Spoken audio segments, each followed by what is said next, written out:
정부 지시로 시공사들이 보강 공사를 시작했지만 주민들은 그것만으로 괜찮은 건지 불안해하고 있습니다.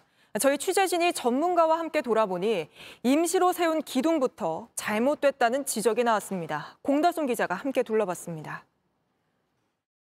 203개의 기둥 가운데 60% 가까운 126개의 철근이 빠진 걸로 드러난 남양주의 한 LH 아파트입니다.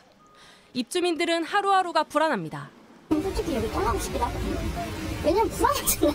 애들이 다니는 곳이기 때문에 내가 왜 위험을 안고 있겠어요. 근데. 이러자 정부는 7억 5천만 원을 들여 주변에 철판을 덧대는 슬래브 방식으로 보강 공사를 하기로 했습니다. 주차장을 다시 짓기 어려운 상황에서 그나마 현실적인 대안입니다. 전문가와 함께 현장에 가보니 당장 임시로 받쳐놓은 기둥부터 잘못 세웠다는 지적이 나왔습니다. 받치려면 여기서의 거리도 똑같은 거리를 해줘야 되는데 떨어져 있다. 이건 다 편의상 막 임시로 막 해버린 거예요.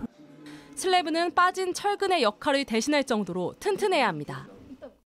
전담 보강근이 부족하기 때문에 기둥과 슬래브의 접합 부위에 강판이나 탄소 섬유 시트로 전담 보강을 해야 합니다.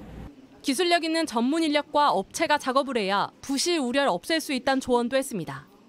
강판의 두께, 강판의 크기 확실하게 해야 되고 구조기술사가 그 제안하는 방법을 가지고 정확하게 보강 방법을 해야 됩니다.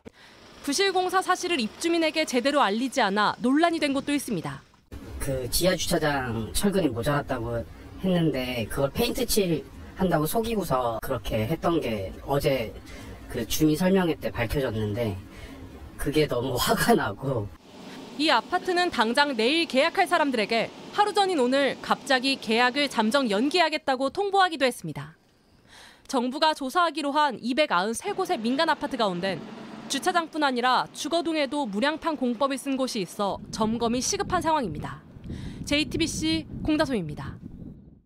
안녕하세요. 뉴스룸 앵커 한민용입니다. 오늘도 JTBC 뉴스룸을 시청해주신 여러분 고맙습니다. 오늘 저녁에도 뉴스의 현장에서 찾아뵙겠습니다.